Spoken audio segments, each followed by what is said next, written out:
How well has the War Powers Resolution of 1973 limited the powers of the President? Explain your position. And the other subpart, what changes, if any, do you think should be made regarding the war powers of the President and the Congress? Explain your answer. In Federalist 8, Alexander Hamilton wrote, "It is of the nature of war to increase the executive at the expense of legislative authority.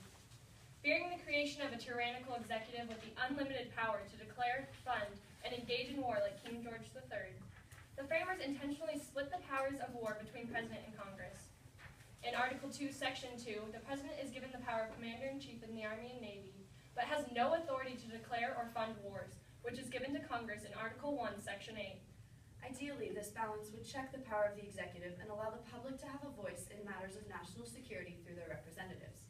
Instead, the balance of power has become a tug-of-war between the two branches, in which the President has emerged victorious. To return to the balance the framers intended, and to create a more equitable process for launching military action, both branches must put aside partisan politics and work together.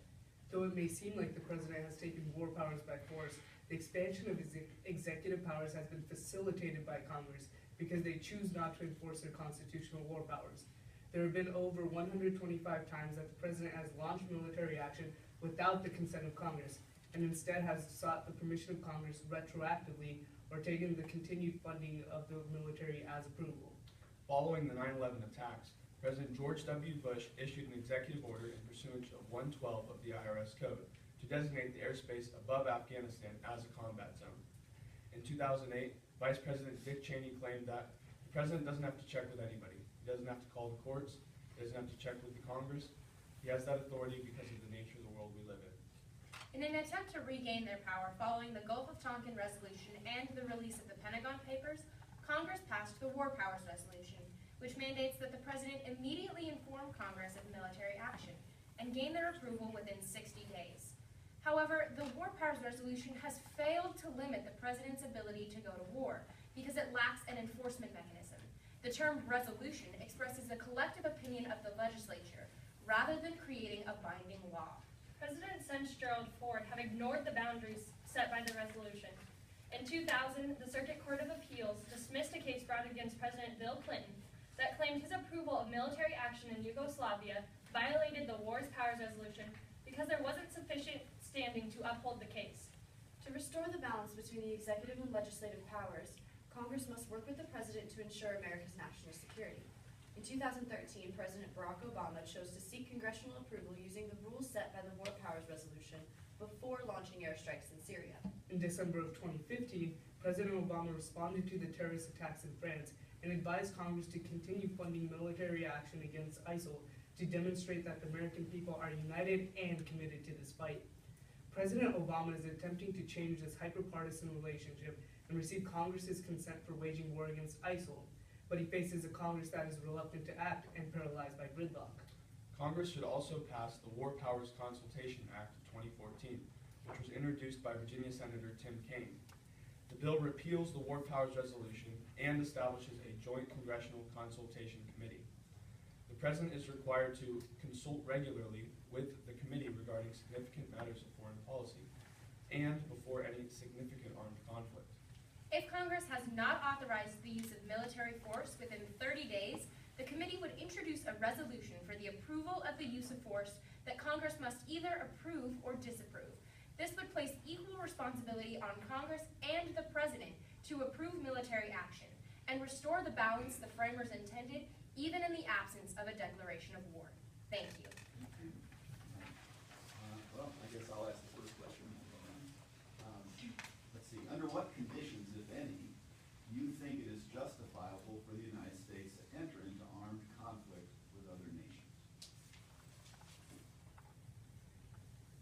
In Pacifica 6, Alexander Hamilton wrote that foreign influence is the Trojan horse of a republic, and that we can't be too careful to guard against it. So I think that entering into a significant armed conflict with another nation has to be studied, and we have to make sure that it is necessary for both the other nation and for the security and safety of the U.S. Additionally, you have to look to the American people to see if they want to engage in a significant armed conflict and see if they would support this war that you are entering. In addition to Sophia's point, a recent Gallup poll said that while 53% of Americans oppose sending troops into Syria, 56% of Republicans do favor sending these troops into Syria. So even though the majority party in Congress would like to send troops in, the American people are opposing it. More than half of them are, so they have to listen to the American people. Under what conditions do you think it is justifiable to use military force against terrorist groups in other nations, as opposed to the nations themselves? I think one of the things that the framers didn't understand when they created the war powers that we have set in the Constitution was that the nature of war would change. Now we fight a stateless enemy. Terrorist groups like Al-Qaeda and like ISIL don't have a country really of origin, and they don't have a singular place that they operate in. They have cells, they have groups that can infiltrate other nations. And in addition, they use modern media and technology like the internet to infiltrate places that may not be geographically accessible. So I think that, as I said in my previous answer, to the extent that it is necessary to protect American security, we should be able to go in and fight these terrorist groups regardless of their geographic boundaries. Sometimes with these terrorist groups, it needs immediate action. When President George W. Bush used Section 112 of the IRS code to consider the airspace above Afghanistan a war zone, he wrote the executive order up 3 days after the attacks on 9/11. So this immediate action is needed against these terrorist groups. Also with instances with Iraq, and when we pull troops out of Iraq, as we did recently, the terror groups such as ISIL grow, and we need to contain that. And instead of pulling troops out, we need to keep troops in and keep them from growing. Mark? You mentioned Consultation Act of 2014. What changes would this panel suggest were made or proposed in addition to or within that Consultation Act to make the to address the War Powers Resolution of 1973?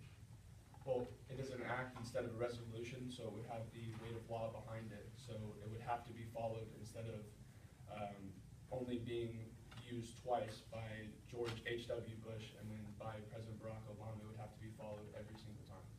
Additionally, the 60 days isn't 60 days that you have to pull out troops of an armed conflict. It's 60 days to get congressional approval to see, and you have to go through Congress to make sure that this is what they want. They can't just say, we don't approve of this, you have to pull troops immediately. It gives more time. The president also has to update Congress on the happenings of the war every 30 days. So this makes sure that Congress is well informed about the situation going on. Even if we didn't end up passing the War Powers Consultation Act, I think one change I would make to the War Powers Resolution would be that Congress has to issue a definitive statement on whether they approve military action or disapprove military action. Currently, for the military action we're taking in Syria, Congress is still, and the President is still operating off the authorization of use of military force that was passed after the 9/11 attacks, which specifically talks about terrorist groups connected to the 9/11 attacks. And it's not really relevant anymore, but Congress has had 2 years and they have failed to pass another authorization of the use of military force to fight groups like ISIL in Syria. Okay, well, that really brings up the next question here on our list. Whether you have the War Powers Resolution of 1973 or one of the suggested modifications that you brought up today, what if the president won't go along with it, or Congress won't do what it's supposed to do under the act? How are you going to enforce it? In an address to Congress, James Madison said that the legislature is the more vested branch, and it is the one that we need to protect against more. The executive branch does not need to be checked as much because it is constitutionally weaker than the legislative. So I think that in the absence of congressional action, we can continue on the path that we are on now, where President Obama has asked for congressional approval, but in the absence of that has done what he thinks is in the best judgment of the American people. But what if Congress tells him, pull the troops out and he doesn't do it? You would have to establish a check on him. You could, if the new act or resolution that you put in place does have the weight of law behind it, and it is a real law, and the president is not following this resolution that you have put in place, then you need to take action against him or check him in some sort of way. And if Congress doesn't do that, then that's Congress's fault, and that's Congress's responsibility to check the president and make sure he is following it precisely. All right, thank you. Yep. Oh, sorry, time's up. No, it goes by really fast. I think you did a great job.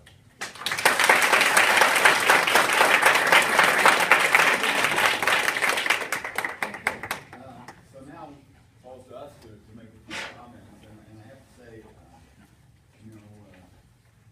from our background, war powers is not something we usually deal with. So we ventured out into this, and I'm glad we did, because it's great. It's something new and interesting for us, and I really appreciate the insights that all of you had on this topic. It's a fascinating topic. It's a very timely topic. You were very responsive to the question in the second part. That's hard to do, so you did very well. We have a whole list of things that we factor into the evaluation, and I'm sure you all are familiar with that. But I have to say you demonstrated each of the categories very well. Understanding and fluency with the subject matter was really impressive, and I echo what Judge Fehrenbach has said about the novelty of this subject to us. I learned something listening to you, and thank you for that. The reasoning was very sound, the supporting evidence was good, and your team is balanced. You look to one another, you're courteous, you're not speaking over one another. I really applaud you and your teacher for the excellent work that you've done. Thank you. My comments mirror those of the other judges, but very impressive your knowledge, breadth of topic areas, and your ability, obviously you're nervous, you're going to be nervous in this environment. And you were able to stay on topic and listen, manage your nerves, manage the stress, listen to what the questions were, and respond appropriately to the questions. I think that is a tremendous asset. Good. That's it.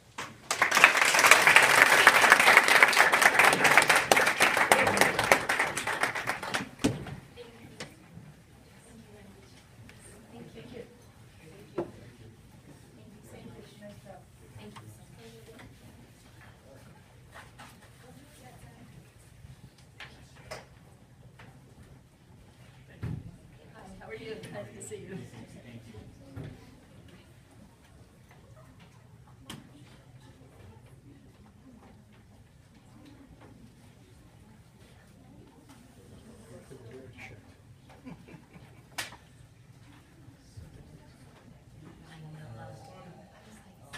Nice job!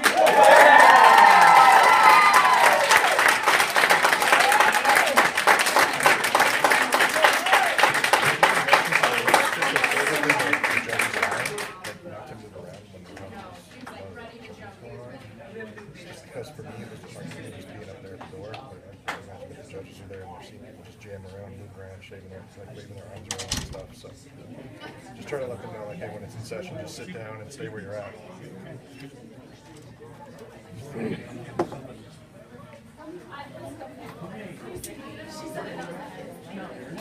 Put that like right next to it.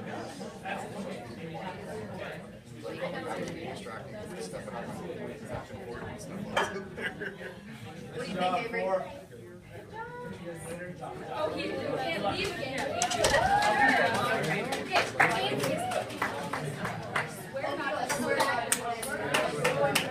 Thank you. Okay. What's up? Good job, Kira. You know something? Great job, great job. From what I heard, where's the stop? Oh, here.